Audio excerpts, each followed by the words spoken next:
네, 오랜만에 다시 만나서 반갑습니다.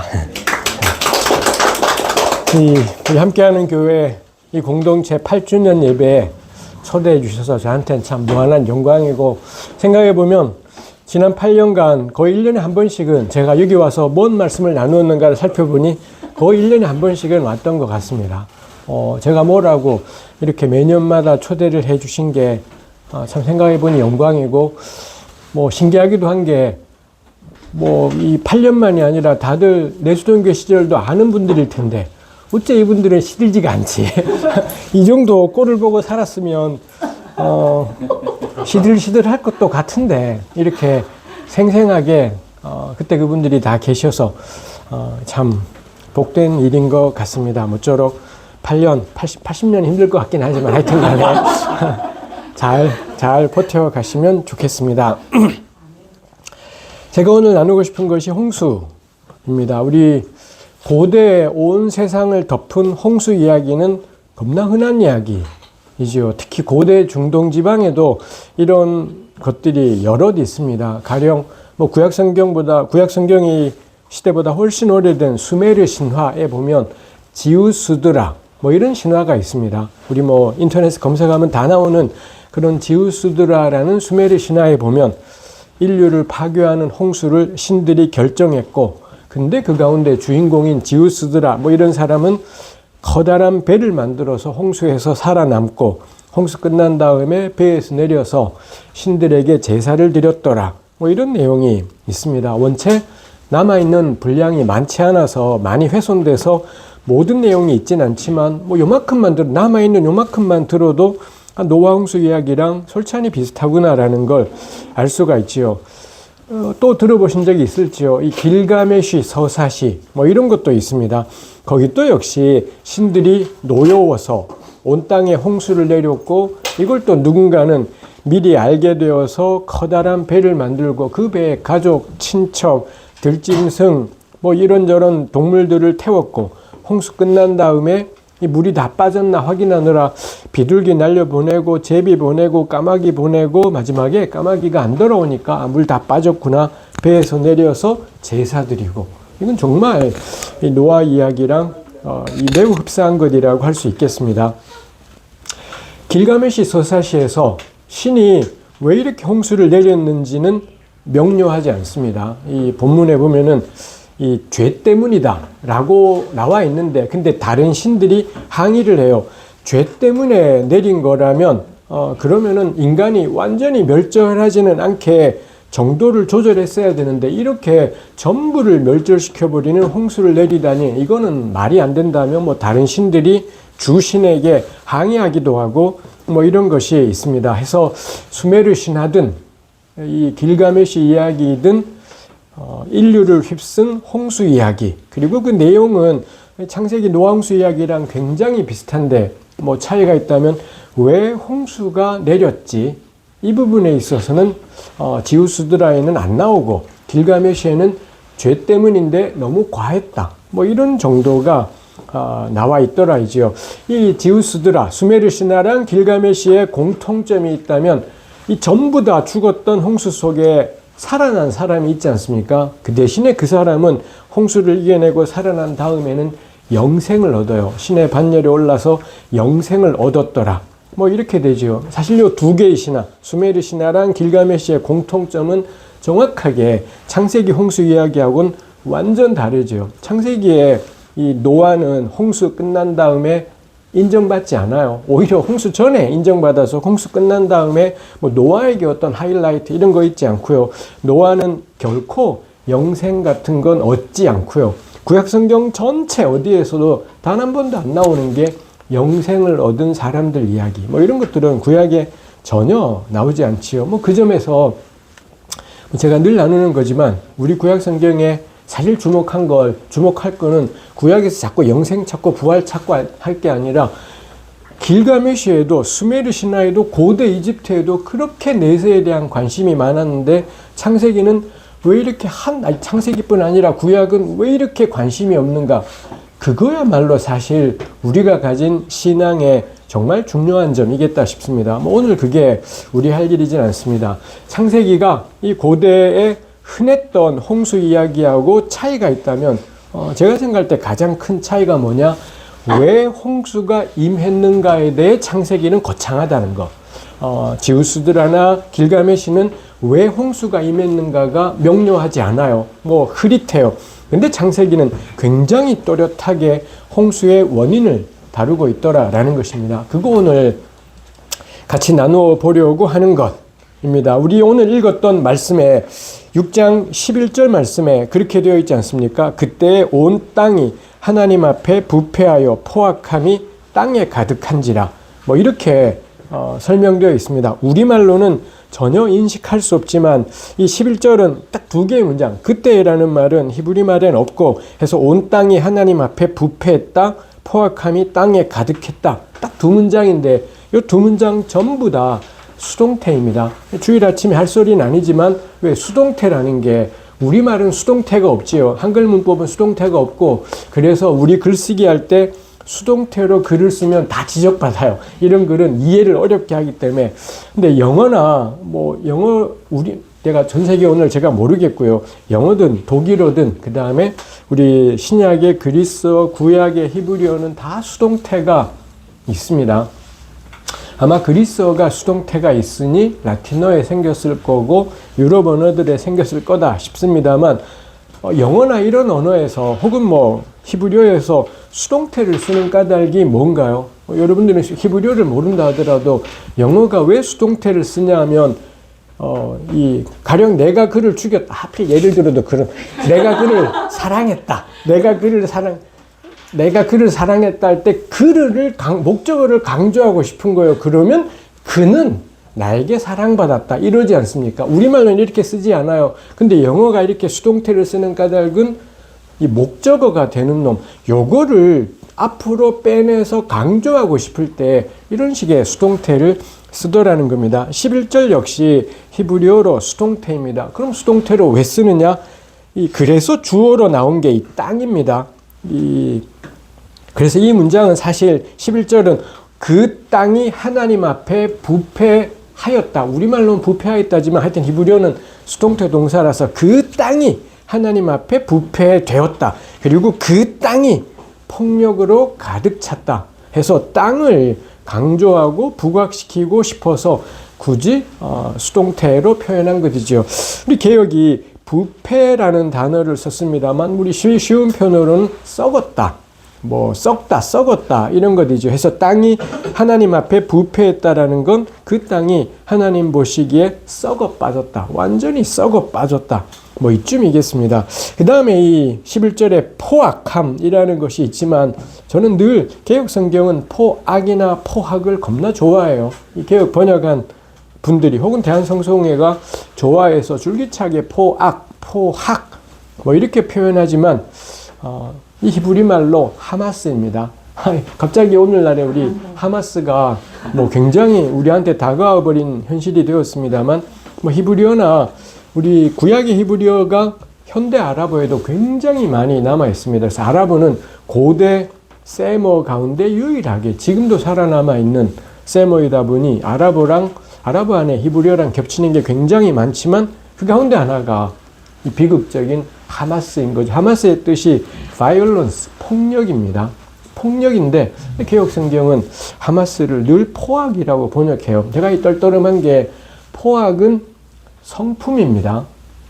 저 겁나 포악할 때 포악해요. 안 그럴 때도 있지만 아마 여기 계신 분들도 포악할 때가 있지 않겠습니까? 저 운전할 때 포악해요. 그래서 다 비켜 이 자식들 하고 막 그렇게 운전해요. 그렇지만 제가 욕을 하지만 운전을 그따위로 할 거면 나오지 마!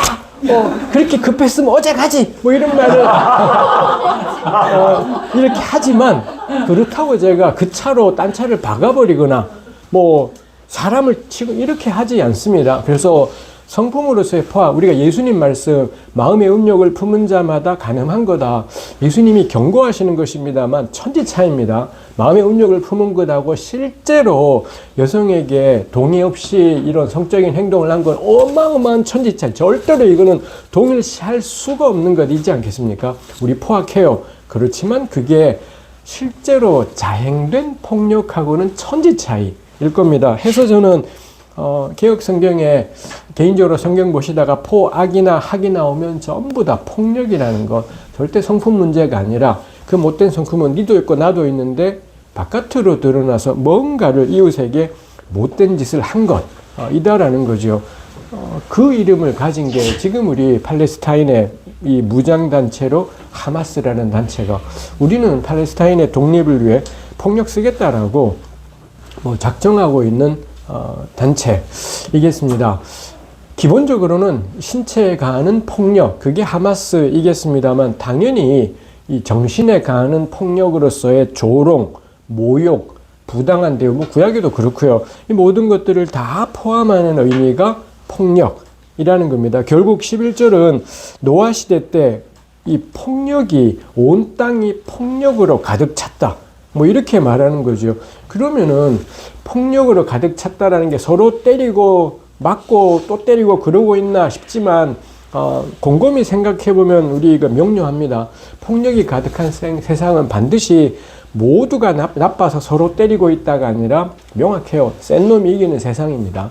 서로 때리면은 100% 센 놈이 이겨요. 아무리 약한 사람들이 단결해서 센 놈 때리잖아요. 강자가 단결하면 약자의 단결은 박살나버리게 되는 그런 것일 겁니다. 결국에는 센 놈이 이겨요. 그래서 폭력이 온 땅에 폭력으로 가득했다라는 건 힘센 사람들이 약자들을, 부와 권력을 가진 사람들이 그렇지 못한 사람을 괴롭히고 때리고 모욕하고 조롱하는 일이 가득했다, 이지요. 왜 우리 원래 초등가 더 글로리라는 우리 제가 좋아하는 송혜교 자매님 나온 그런 넷플릭스 드라마도 있고 그렇지 않습니까? 그래서 왜 요즘에 최근 몇 년에 넷플릭스에서 전 세계에 인기 있는 한국 드라마는 전부 다 무서운, 이 더 글로리도 그렇고 정말 무시무시한, 외국인들이 보면 대한민국은 지옥인가 보다 그렇게 생각할 온통 그런 내용이지요. 근데 그 드라마가 왜 우리도 역시 열심히 보고 많이 봤겠습니까? 저 더 글로리가 제가 상반기에 본 거고 아마 하반기인가에 봤던 게 악귀던가 악령이던가 악귀인가? 예, 그것도 참 재밌었더랬습니다. 이런 것들이 전부 다 정말 폭력 가득한 세상 이다 싶은 거지요. 그게 11절입니다. 그 다음에 12절. 12절은 어찌 보면 11절을 고스란히 반복하는 것 같아요. 하나님이 보신즉 땅이 부패하였으니 이는 땅에서 모든 혈육 있는 자의 행위가 부패함이었더라 라고 되어 있습니다. 결국 그 땅이 부패했다. 11절에도 나왔던 얘기고, 왜냐하면 땅에서 모든 혈육 있는 자의 행위가 부패함이라. 이것도 비슷하다 싶은데 차이가 있다면 11절은 이 두 현상을 나란히 늘어놓았고요. 그냥 온 땅이 부패했어, 폭력이 땅에 가득했어를 12절은 인과관계로 설명을 해요. 정말 땅이 부패했어. 왜냐?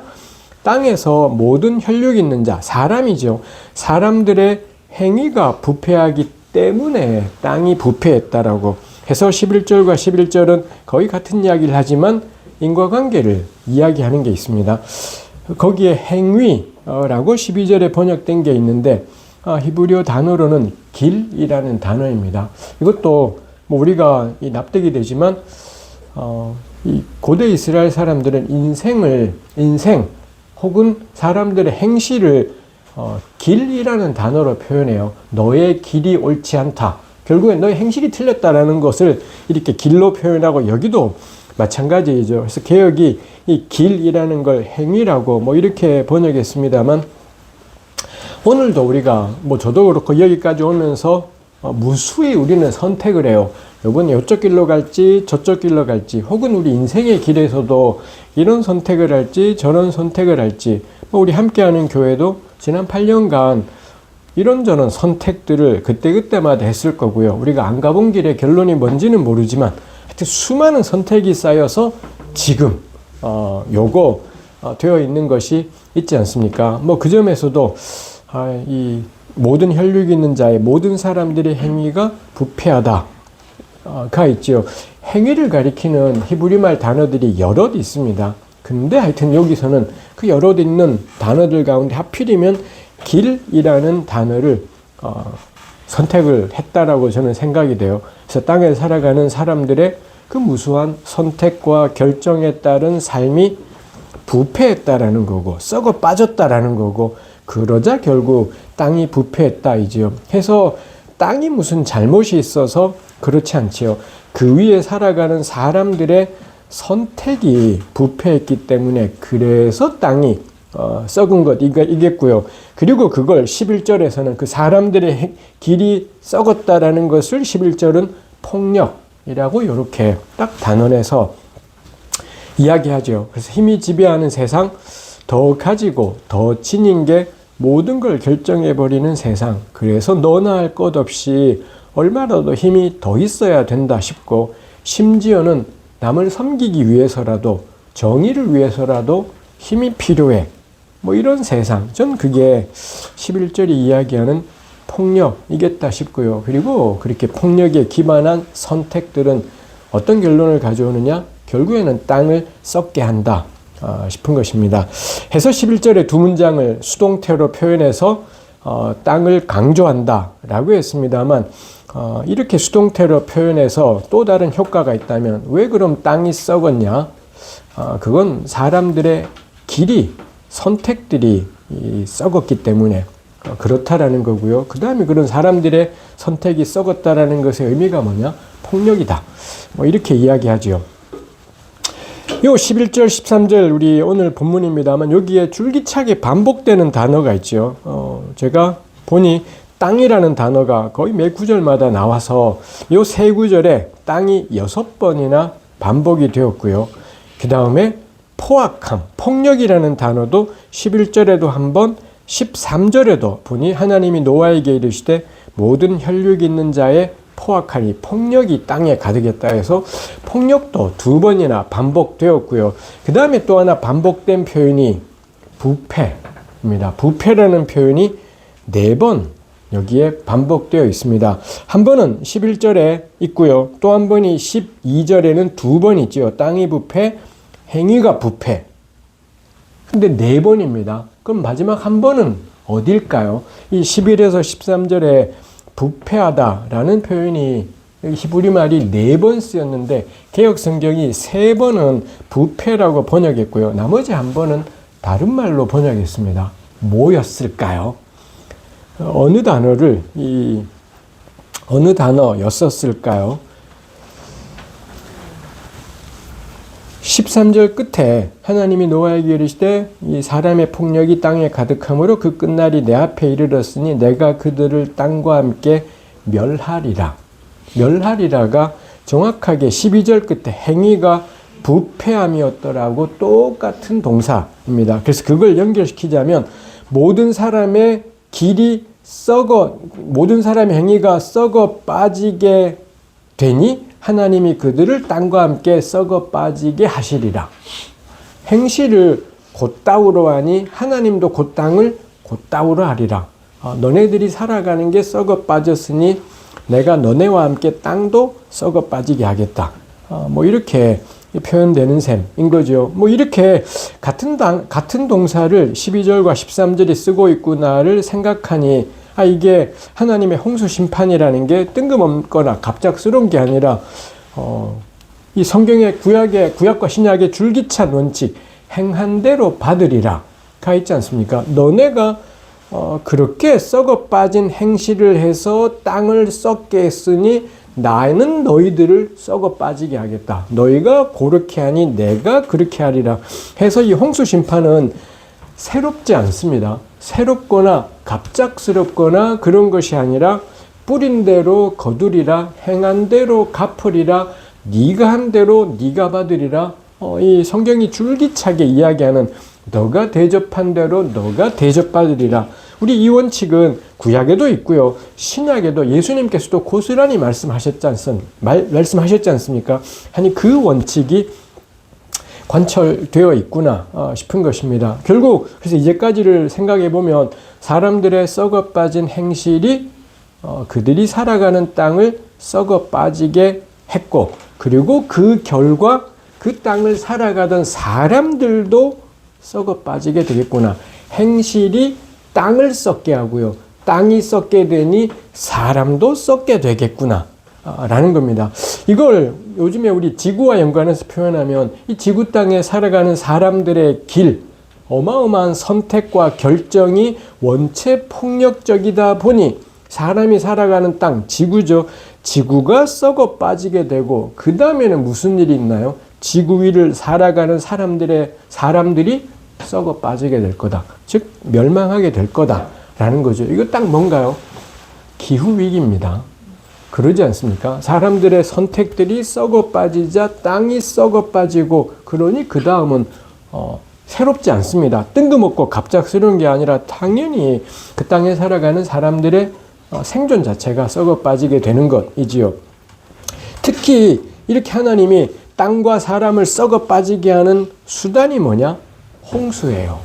이 기후 문제 이지 않겠습니까? 홍수 역시 기후와 연관된 걸 생각하면 당연히 창세기 6장의 이 홍수는 어마어마한 기적적인 사건입니다. 전 지구를 이 창세기에 따르면 당시의 세계 전부를 덮는 모든 생명체를 다 죽이는 홍수해서 엄청난 기적이겠습니다만 당연히 기적이겠습니다만 그 점을 빼고 생각하더라도 생각해보면 사람들의 썩어 빠진 행실 때문에 땅이 썩고 결국에는 홍수 같은 기후현상이 어마어마한 기후현상이 일어나서 사람이 다 죽게 되는구나 라는 점에서 이 본문은 기후현상이구나 기후위기구나 싶은 겁니다. 오해되지 않게 제가 뭐 이 노아홍수의 기적을 부정하고 있으니까 전혀 그렇지 않습니다. 근데 요거 우리 창세기는 겁나 신앙적인 표현이지 않습니까? 가령 우리가 하나님께서 그때 우리 교회를 우리 함께하는 교회도 우리 아니죠. 여러분의 우리 함께하는 교회를 하나님이 이렇게 인도하셨어요라고 하지만 하나님께서 우리 공동체를 인도하셨어요는 팩트가 아니에요. 팩트는 입증되는 TYF로 참 거짓으로 입증되는 게 팩트이지 않겠습니까? 근데 하나님이 이 교회를 인도하셨어요는 팩트가 아닙니다. 판단을 할 수가 없어요. 이게 T냐 F냐라는 건 보기 나름인 거고 신앙인의 시각인 거지 객관적인 이야기가 아닐 것이겠습니다. 근데 우리 다 동의해요. 적어도 공동체에 속한 사람이라면 하나님이 우리를 인도하셨다라는 표현을 할 때 그걸 가지고 이게 T와 F가 안 되는 거니까 그런 말은 하지만 그럴 사람은 아무도 없을 겁니다. 마찬가지로 창세기는 T와 F로 창세기뿐 아니라 성경 전체는 T와 F로 규정할 수 있는 본문이 아닙니다. 이건 전부 신앙의 고백이지 않습니까? 이 신앙의 고백이기 때문에 참 거짓으로 판정할 수 있는 것이 아니겠지요. 해서 11, 12, 13절이 겁나 신앙적인 진술이에요. 아마 이 함께하는 교회를 전혀 모르는 사람이라면 지난 8년간 실제로 무슨 일들이 있었는가가 궁금할 겁니다. 마찬가지로 11, 12, 13절이 실제로는 뭐냐? 사람들이 이 지구 땅에 이 수천 년 전에 노아 시대 때 지구 땅에 살면서 온갖 폭력 가득한 삶을 사방에서 살았다라는 겁니다. 그러자 땅이 썩어 들어가기 시작했다라는 거고요. 그 땅이 썩었다라는 게 완전히 신앙적인 표현이기 때문에 어떤 일들이 생겼는지 우리가 알 길이 없죠. 근데 오늘날에 우리는 이거 30년 전만 해도 우리도 상상을 못했습니다. 땅이 썩는 게 뭐지? 그리고는 인간이 망하게 된다는 게 뭐지가 30년 전, 40년 전만 해도 우리 상상하지 못했습니다. 근데 오늘날 우리 다 알아요. 우리 기후라는 것이 지금 환경위기라 생태위기라는 게 얼마나 극심한지 또 지구가 얼마나 위태로운지 알지 않습니까? 그거 생각할 때 요거 수천 년 전에 고대인들에게 아주 신앙적인 진술들을 하고 있는 글이겠지만 요 글의 이면에 있는 팩트는 뭐였겠냐? 기후위기였겠구나. 홍수가 왜 생겼겠냐? 당연히 신앙으로는 하나님 베푸신 놀라운 일인 겁니다. 근데 우리 왜 작년에도 이 비가 와서는 작년뿐인가 하여튼 우리 이런 발달한 세상인데도 비가 며칠 집중적으로 와버리면 서울이건 어디건 초토화되어 버리는 것들을 경험하지 않습니까? 모든 언론들이 그 갑자기 비 왔던 걸 뭐라고 다 표현했어요?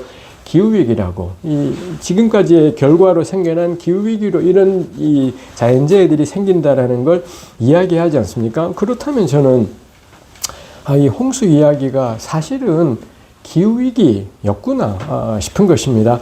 여기까지가 이 본문에서 우리가 볼 수 있는 것입니다. 노아홍수라는 게 왜 생겼냐?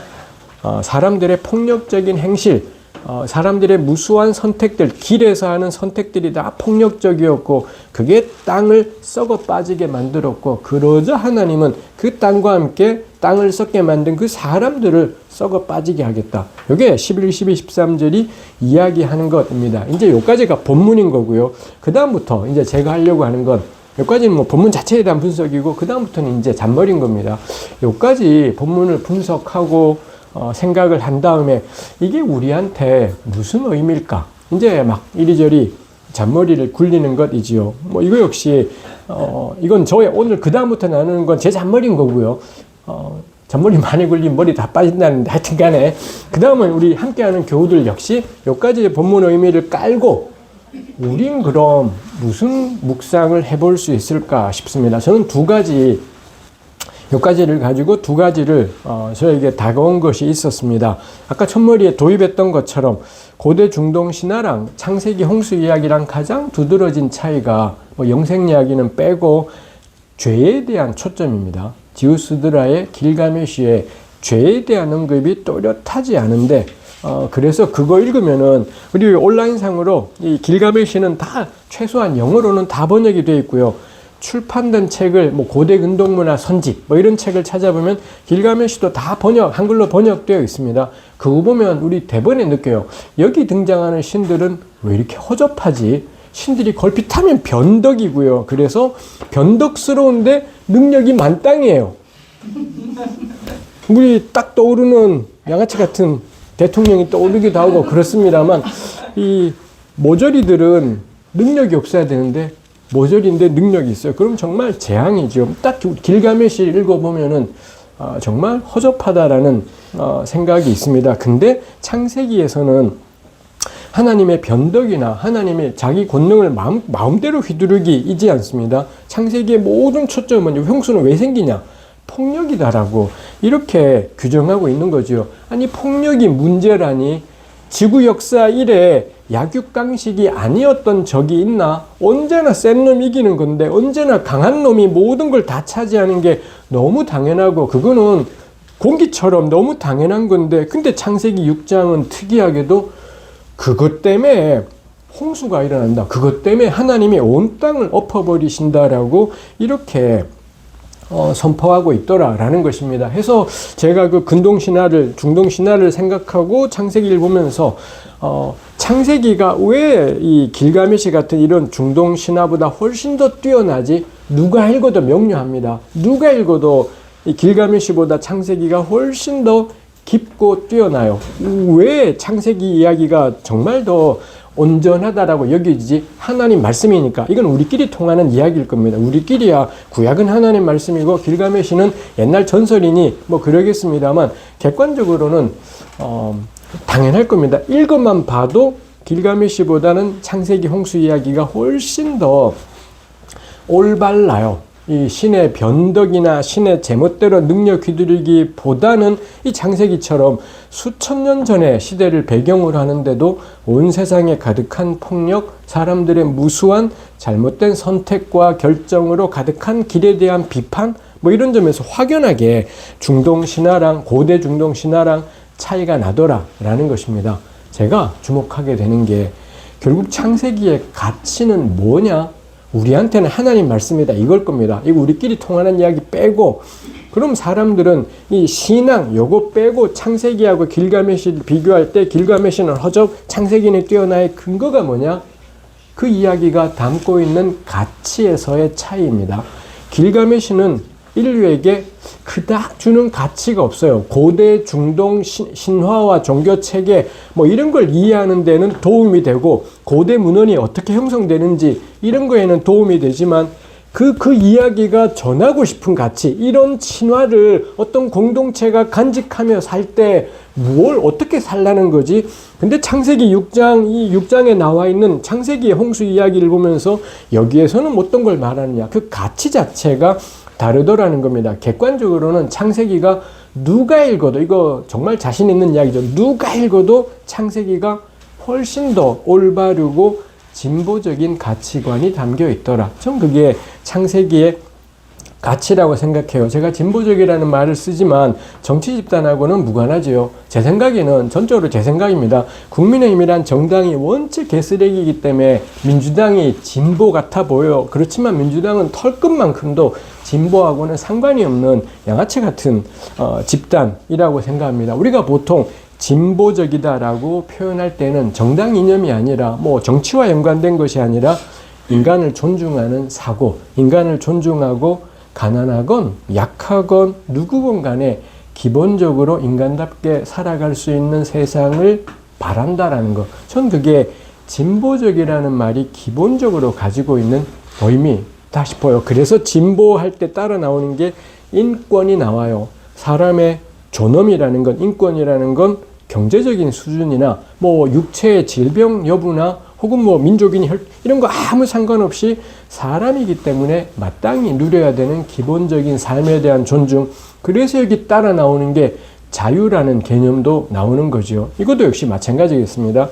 누구든 간에 사람이기 때문에, 그래서 진보적이다, 인권, 뭐 자유, 뭐 이런 말들은 다 연결되는 개념이라고 할 수가 있겠습니다. 전 창세기가 고대 중동 신화보다 훨씬 더 탁월하다라는 건 어디에 있나요? 창세기는 하나님 말씀이야. 이거 말고 홍수가 신의 변덕이 아니라, 이 능력 있는 신의 변덕이 아니라 사람이 저지르는 썩어 빠진 폭력 때문에 땅이 썩어서, 그래서 하나님이, 신이 그 위에 살고 있는 사람들을 썩게 하셨다.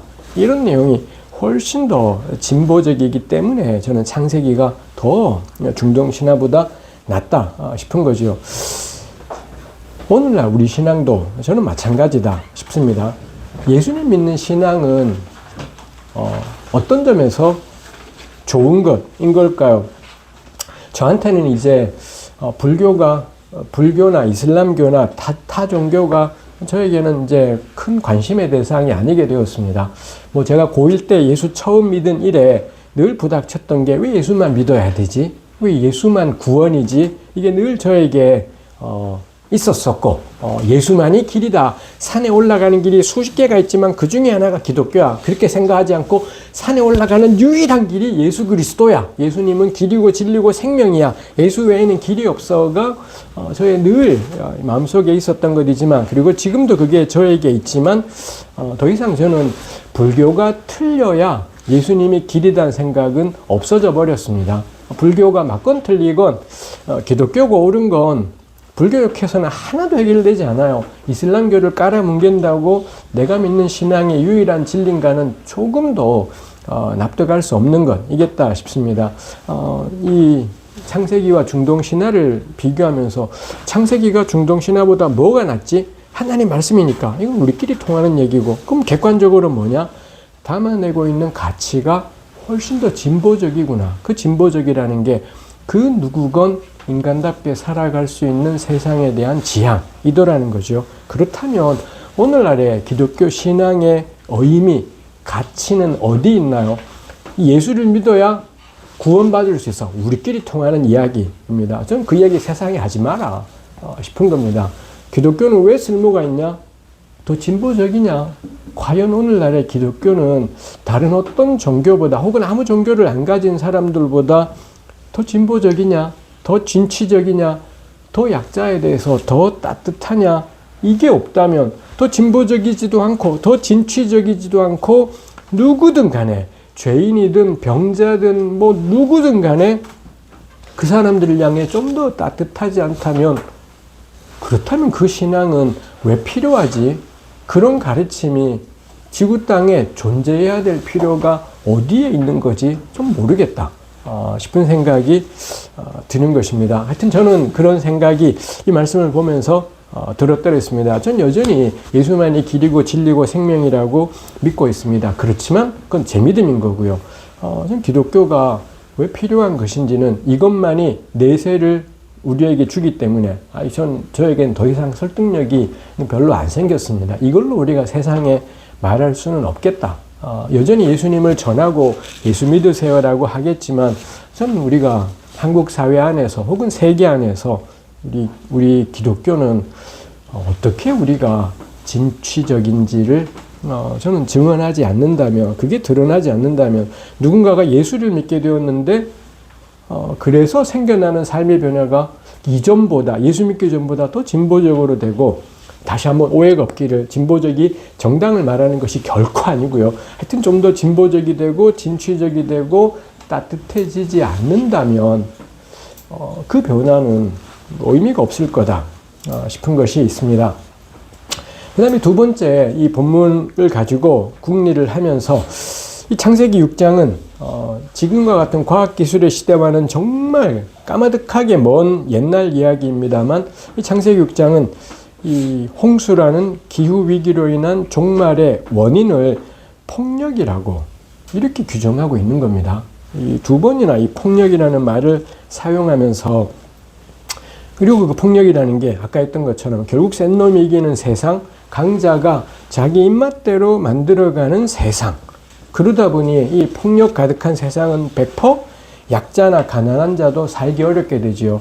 강자도 결국 모든 이 밑에 깔린 사람들이 다 사라지고 나면, 노예들이 다 죽게 되면 마지막에는 제일 강한 놈도 결국 죽어요. 그래서 결국에는 폭력 가득한 세상은 전부를 죽게 하는 것이겠습니다만, 하여튼 창세기는 그렇게 풀이하고 있더라 라는 겁니다. 그러자 저에게 다가온 게, 아니 그렇다면 홍수 같은 기후위기에 어떻게 그럼 우리가 대처할 수 있지? 그럼 우리는 이런 본문을 보며 어떻게 대비할 수 있지라고 할 때 저에게 당연히 떠올랐던 게 폭력에 반대되는 삶, 정의구나 싶은 것입니다.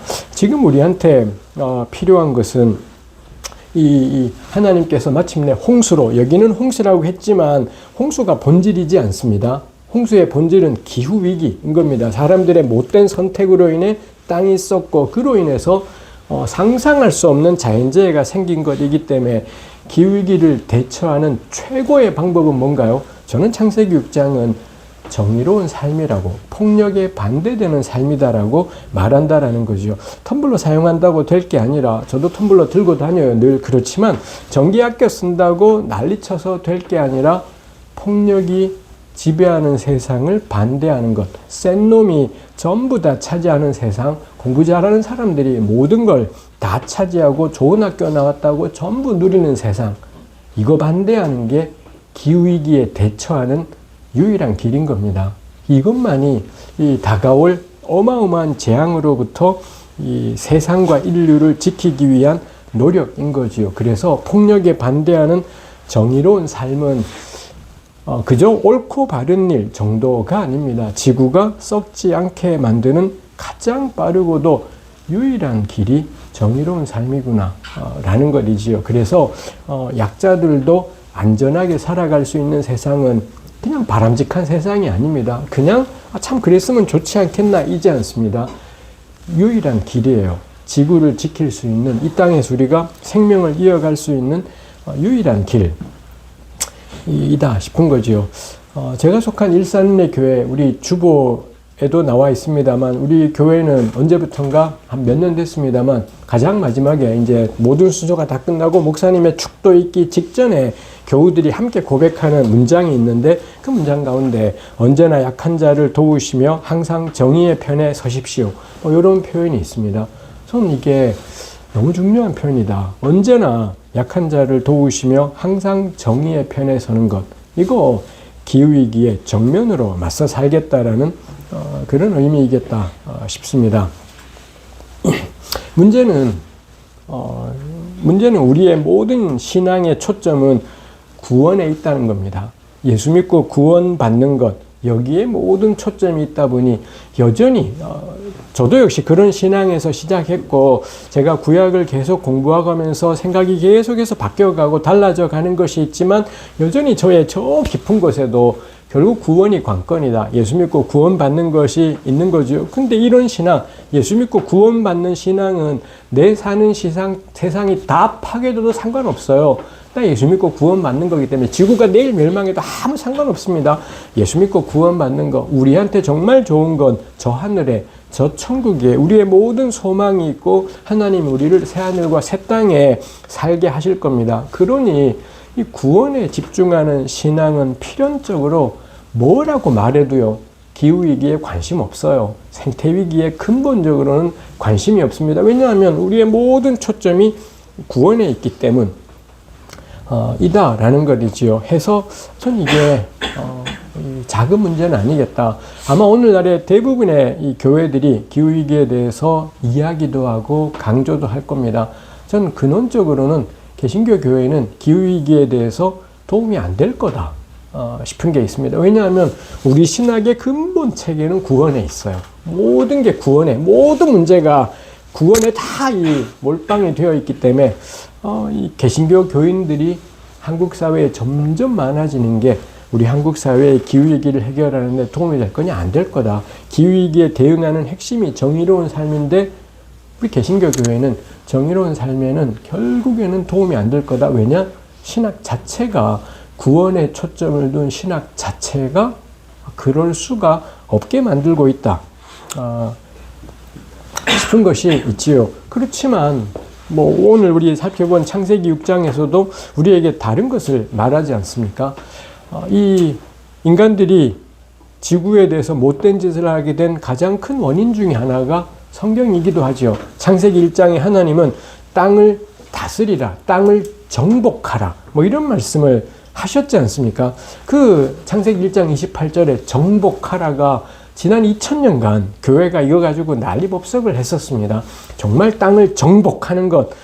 그리고 그러다 보니 이렇게 환경에 대해, 지구에 대해서 이렇게 해서는 안 될 텐데 해서 나는 200년 전부터 서양학자들이 정복하라라는 게 사실은 그런 의미가 아니야 라고 어떻게든 좋은 쪽으로 풀어가려고 애를 썼습니다만 이게 어려운 일입니다. 실제로 이 땅을 정복하다 할 때 정복하다라는 동사가 구약의 다른 데 쓰인 걸 보면 노예 삼는 것, 상대방이 원하지 않는데 끌고 와서 강제로 노예 삼는 것, 뭐 이런 것에 정복하다라는 단어가 쓰였기 때문에 아무리 해도 좋게 해석하는 것은 불가능해요. 그래서 창세기 1장 28절은 명백하게 말 안 듣는 땅을 강제로 정복해서 사람이 쓰기 좋게 바꿔버리는 것, 명백히 그런 의미들을 가지고 있다라는 겁니다. 그래서 본문을 이건 잘 풀어서 될 일이 아닌 뭐 이런 상황인 거죠. 근데 이 본문을 왜 그러면 200년 전부터 어떻게든 좋게 해석하려고 하느냐? 이대로 땅을 계속 파헤치고 사람이 쓰기 좋게 자꾸 바꿔버리고 하다가는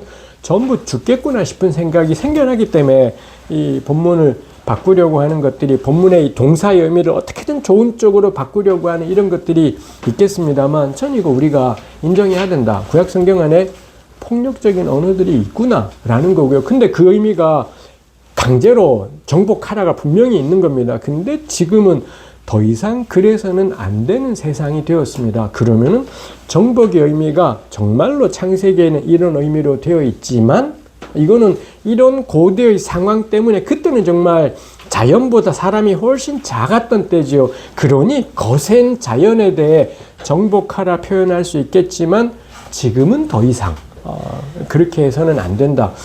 저는 이게 오늘날에 우리가 다다라 있는 지점이다 싶은 겁니다. 그래서 정복이란 단어를 가지고 뭐라 하기보다 그거 인정하고 그리고 다른 곳에서 찾아 나가는 거지요. 가령 이 하나님이 처음 만든 사람한테 뭐 동물들을 다 데리고 왔더니 그러자 그 사람이 그 모든 생명체들에게 이름을 지어 주었다. 그러지 않습니까? 그래서 사자에게 사자라고, 독수리에게 독수리라고, 고양이에겐 고양이라고 뭐 이런 식의 이름을 지어 주었지 않습니까? 분명히 하나님이 정복하라, 다스려라 라고 해서, 그리고 사람이 뭘 하느냐? 전부 다 사자랑 독수리랑 고양이랑 지렁이랑 얘네들의 약점을 잡고 사람한테 절대로 덤벼들지 못하게 뭐 이런 걸로 다스림을 표현하는 것이 아니라 사자에게 가장 어울리는 이름을 지어주는 거죠. 그리고 고양이에게 가장 어울리는 이름을, 독수리에게 가장 어울리는 이름을 지어주더라. 그게 1장에는 다스려라, 정복하라 겁나 거센 표현이 있는데, 근데 2장 가면 사람이 뭘 하느냐? 동물을 혹사시키는 게 아니라, 동물을 지배하는 게 아니라 그의 다채로운 대로, 그의 다양한 대로 가장 적절한 이름들을 지어주더라. 저는 이렇게 찾아가는 게 오늘 우리가 해야 될 것이지 않을까 싶습니다. 말씀을 마무리하려고 합니다.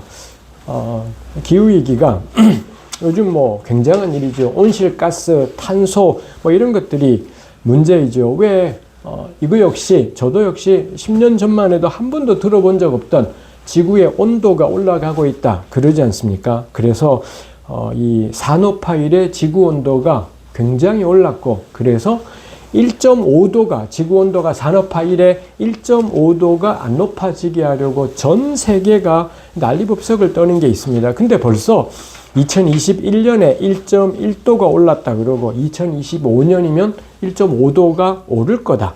뭐 적어도 2040년 이전에 1.5도가 오를 거다. 뭐 이런 이야기가 있습니다. 그리고 이 몽고 같은 경우에, 우리 동북아시아에 있는 몽고 같은 경우에 2000년에 이미 1.9도가 올랐대요. 그리고 현재는 2.2도까지. 그러다 보니 이 알려주는 정보들이 지난 10년간에 몽고의 호수가 뭐 1000개 이상, 강은 800개, 샘은 2000개 이상이 사라졌대요. 안 그래도 몽고가 사막이 겁나 많은데 이 계속 사막이 위로 올라가면서 이 수도 울란바타르 인근도에서 전부 다 자꾸 사막으로 바뀌어가는 그런 일들이 있고, 그러다 보니 유목하던, 몽고의 핵심이 초원이지 않습니까? 근데 그 초원에서 유목하던 사람들이 이게 사막화되니 동물을 기를 수가 없고, 그러자 이 사람들이 일이 없어졌고 전부 울란바타르로 몰려와서, 제가 이번 여름에 몽고를 갔다 왔습니다만 이 울란바타르 외곽 전역의 난민들, 더 이상 유목하면 못 살게 된 사람들이 거기 와 있는 뭐 이런 것들이 있더라이죠. 사실 몽골은 온실가스가 배출될 것 자체가 별로 없는데 동북아 3국, 중국, 한국, 일본 요 세 개의 나라가 어마어마하게 이 온실가스를 배출해내고, 근데 그 피해가 몽골에 가요. 이거 참 이게 진리입니다. 언제나 어떤 사회가 썩어 빠지면 그 피해를 누가 가장 먼저 보냐? 약자가 먼저 봐요. 당연하지 않겠습니까? 돈이 있고 힘이 있으면 어떤 재앙이 닥쳐올 때 막을 수가 있습니다. 좀 막고 결국은 자기도 죽어요. 그렇지만 늦출 수가 있죠. 근데 변경에 있거나 주변부에 있는 사람들은 늘 초토화가 되죠. 그게 몽고입니다. 몽고는 이 중국, 한국, 일본은 전 세계에서 10위권 안에 드는 어마어마한 경제국가들이지 않습니까? 이 돈으로 굉장히 많은 것들을 해결할 수 있는데 몽고는 그렇지가 못한 나라인 거예요. 그러니 세 나라가 내뿜은 온실가스로 박살나는 건 가장 약한 나라죠. 이 몽고가, 안 그래도 또 몽고가 사막이, 고비 사막 같은 사막이 많다 보니 늘 그런 거죠. 원래 약했던 사람들, 원래 척박했던 땅들, 원래 가난했던 땅들, 이 사람들이 초토화되는 것이 있죠. 자연이든 인간 세계든 똑같아요. 부당한 일이 일어나면 누가 가장 피해를 보느냐? 권력이 아니라, 부자들이 아니라 가난한 사람이, 장애인이, 소수자들이 언제나 먼저 피해를 보게 되는 것을 볼 수가 있죠.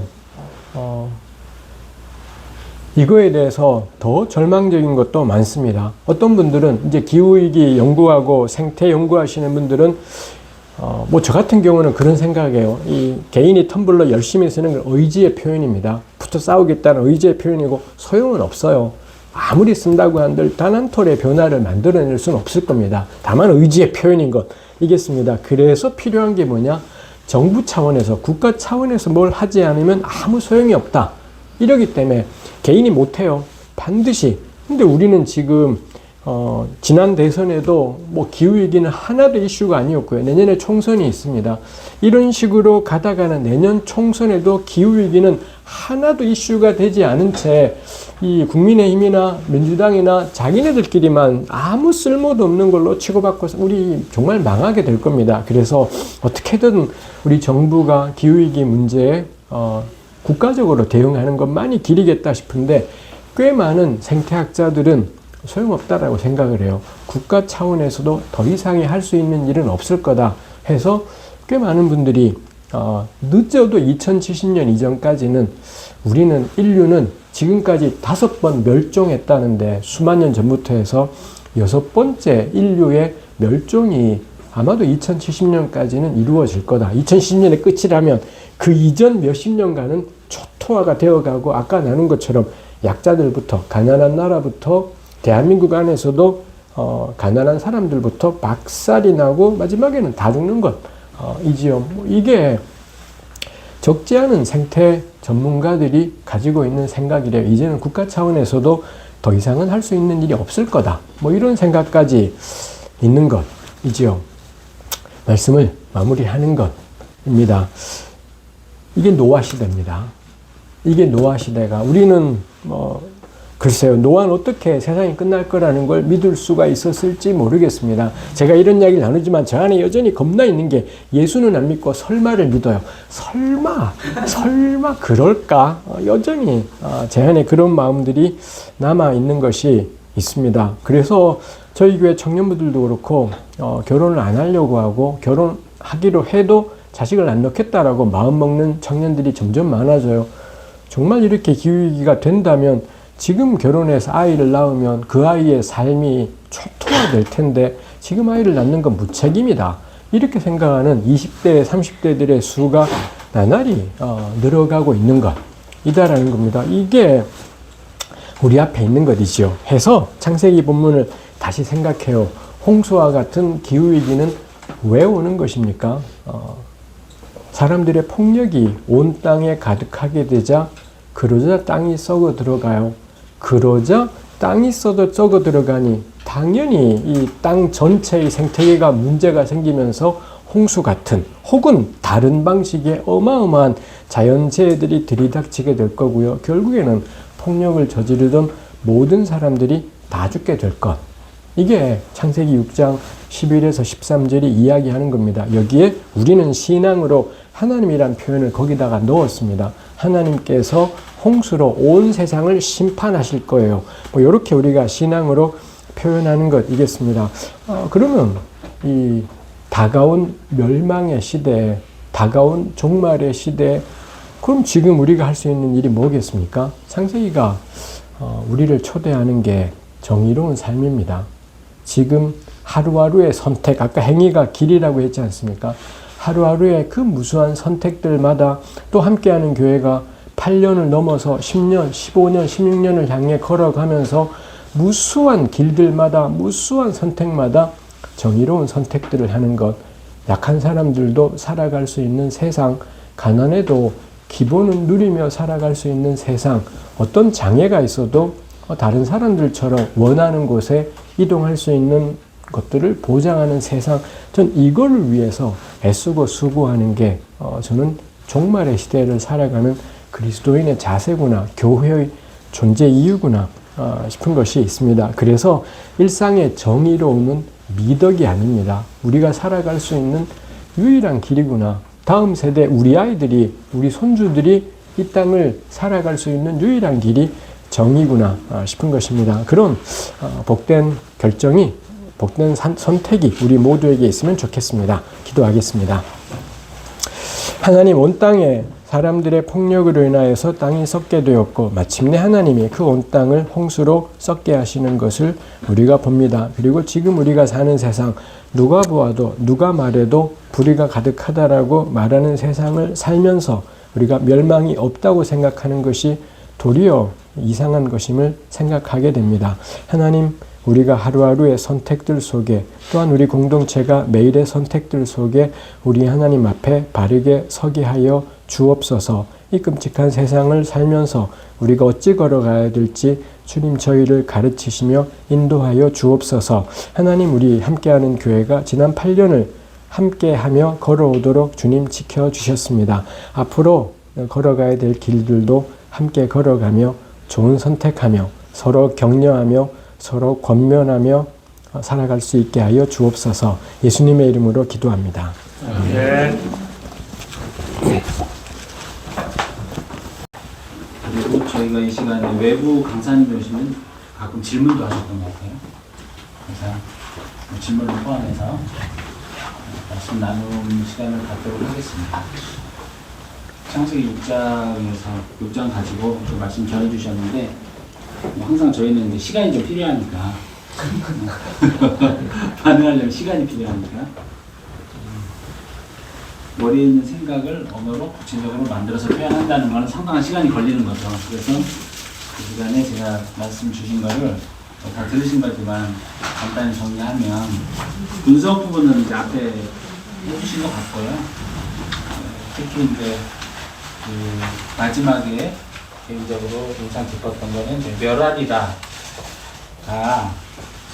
당연히 이제 심판이지만 그 멸하리라가 인간이 선택한 그 부패와 같은 거다. 이게 창세기 6장에 있는 걸 보면 또 새롭게 알았는데요. 그리고 이제 우리 교수님이 매우 좋아하시는 단어 잔머리를 두 가지를 이제 말씀하셨는데 두 가지 묵상인데 하나는 영생이라는 부분도 물론 다르지만 그 죄 부분 특히 그거에 대한 하나님의 뭐 성품 뭐 이런 것들을 가지고 이제 설명을 하시면서 자의적이고 변덕스러운 하나님이 아니라 이 창세기 본문이 고대 근동 중동 신화와 다른 가치를 담았는데 그 가치가 여전히 오늘을 살아가는 우리에게도 호소력이 있고 오늘날 우리도 선택할 수 있는 가치라는 말씀으로 저는 좀 들렸고 그게 이제 진보, 진취 이런 걸 가지고 말씀을 해주셨는데 결국 그게 인간을 존중하는 사고, 선택, 인간답게 사는 것, 인권 뭐 이런 것들이고 자유도 그런 맥락 안에서 사실은 우리가 자유를 볼 수밖에 없다 이런 말씀 주셨고요. 그 개인적인 이제 그 묵상을 하시면서 타 종교와의 관점에서의 우리 기독인 또는 기독교가 하는 가치에 대해서 부분도 말씀을 주셨고요. 그 다음에 이제 기후위기 자체에 대한 거는 본격적으로 많이 말씀은 안 해주시긴 했지만 어쨌든 창세기 6장이라는 맥락에서 기후위기라는 종말을 어떻게 대응할 건가 그 원인이 폭력이라고 했으니까 그 폭력의 반대적인 것인 정의로운 삶을 선택하는 것 그것을 살아가는 것 뭐 그런 말씀을 해주셨습니다. 일산은혜교회가 언제나 약한 자를 도우시며 항상 정의의 편에 서십시오 이런 말을 한다는 것은 또 오늘 또 새롭게 저희가 알았네요.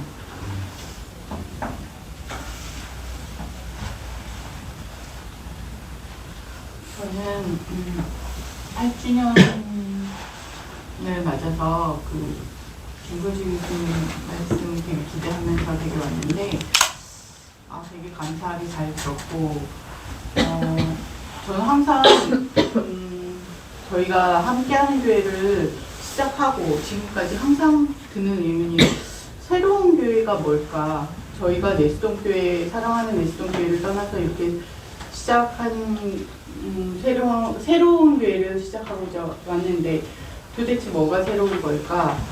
목사가 없다는 게 새로운 걸까? 아니면 사역자들이 하던 거 우리가 하는 게 새로운 걸까? 아니면 재정의 많은 부분을 가난한 자들에게 돌려주는 거? 이런 부분이 새로운 걸까? 근데 뭔가 마음에 항상 8년 내내 고민이었던 것 같아요. 무엇이 새로운 교회일까?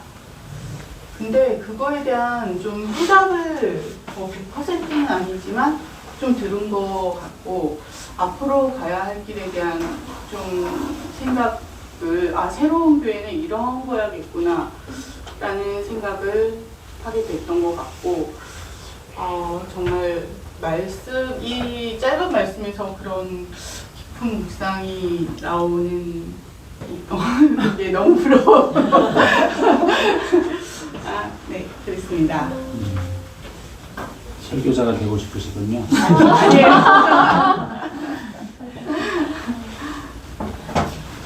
저도 같은 생각을 했는데요. 네. 이 구절에서 어떻게 저렇게 딱 결론이 딱 서론 고른 결론이 딱 내려주시지? 명확하게.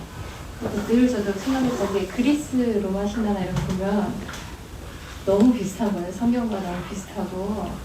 그러면 성경도 그 중에 하나를 따랐었나? 물론 그때 시대상을 반영해서 그렇게 썼나?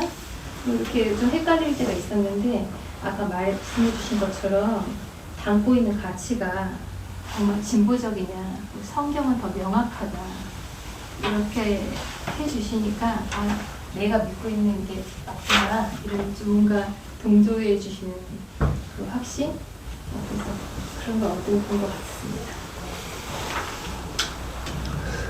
매번 그 TV에서 어떤 큰 사건들이 나오는 것들 보면 뭐 강릉 삼척에서 매년 뭐 또는 2년에 한 번씩 불이 나서 힘든 분들, 집이 다 타가지고 힘든 분들, 그러니까 우리 이웃들을 그 TV 건너편에서 이렇게 보면서 내가 할 수 있는 게 별로 없고, 그리고 늘 비가 많이 와서 그 집이 잠기는 분들은 매년 집이 잠기고 저렇게 하는데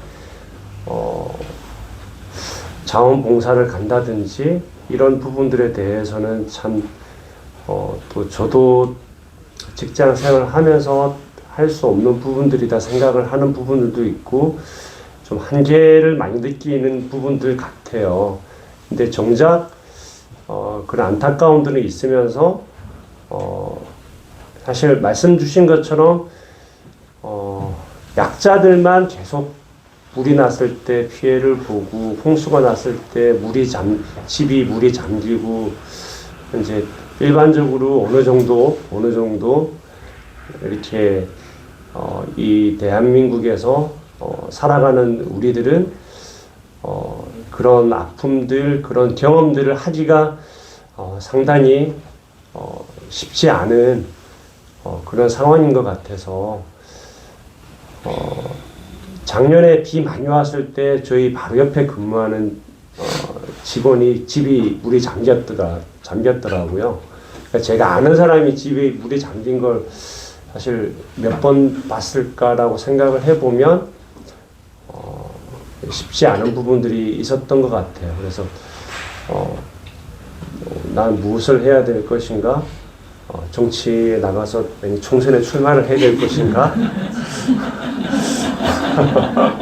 그러기는 쉽지 않을 것 같고 잘못한 게 많아서 대번에 까일 것 같아서 그래서 이런 부분들에 대해서 우리가 그래도 어떤 작은 우리가 뭔가를 하고자 아까 한 점도 필요가 없다고 안 될 것이 도움이 안 될 것이다라고 말씀하셨지만 텀블러 가지고 와서 텀블러 쓰고 있고 참 그렇게 어떤 작은 몸부림을 치고 있는 것 같아서 저희는 어떻게 하면 좋을까요, 교수님? 말씀을 해주셨는데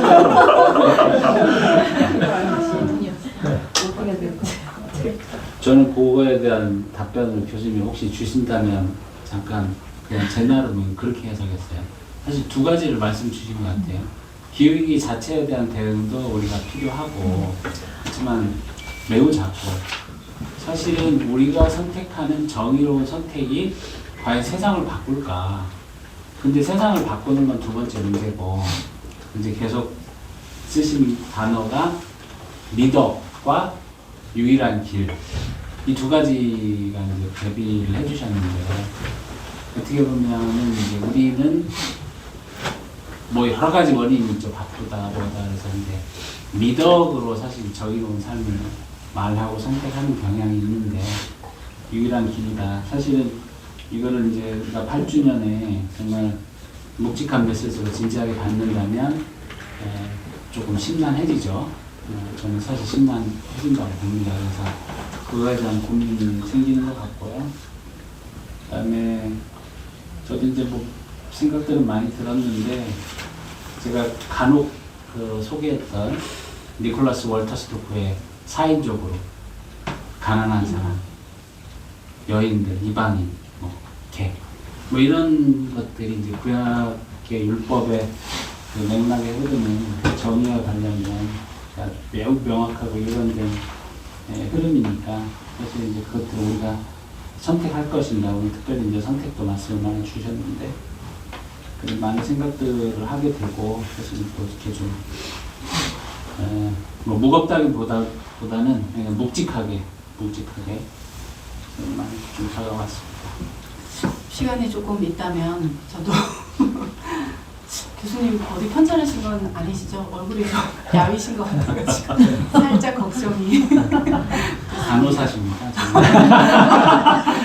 그래서 저도 이제 뭐 전공이 이제 그런 거니까 그래서 저도 이제 오늘 이제 말씀드리면서 그런 생각을 했거든요. 그러니까 그때 이제 코로나 이제 팬데믹으로 가면서 이제 델타 바이러스까지 이제 나오고 그때 한참 이제 미국에서는 자국민들에게 먼저 백신을 주겠다. 그리고 이제 자국민들을 우선적으로 이제 보호하고 뭐 이런 정책들이 각 나라마다 했어요. 근데 저도 이제 그런 걸 보면서 사실 좀 걱정이 많이 됐어요. 걱정이 됐는데 교수님 말씀하신 그 맥락입니다.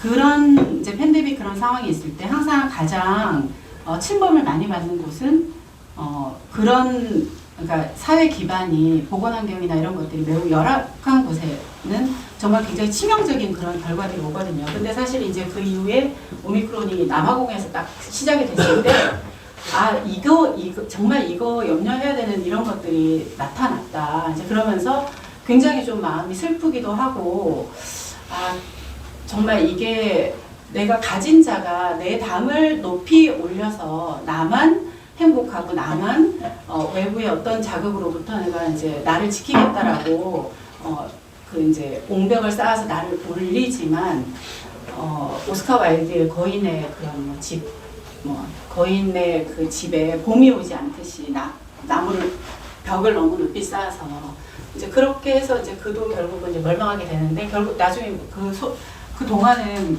벽을 낮추지만 그러니까 이제 그런 것 같아요. 그러니까 이 교회 그룹이 가진 자들이 좀 나타나서 간증을 막 더 하고 성공하고 성공한 것을 더 하나님의 은혜로 생각하는 그런 이제 집단으로 어느샌가 이제 변화하다 보니 좀 연약하거나 가난하거나 지금 상빈 형도 얘기한 그런 4인조 그룹에 대한 관심도 좀 있고 그래서 우리만의 어떤 것 이런 것들을 이제 쌓아나가게 이제 되면서 교회가 이제 사회로부터 욕을 먹고 이제 그런 것 같아요. 근데 이제 정의자매가 말한 것처럼 저희도 계속 어떤 작은 선택이나 결정을 할 때 매우 더딥니다.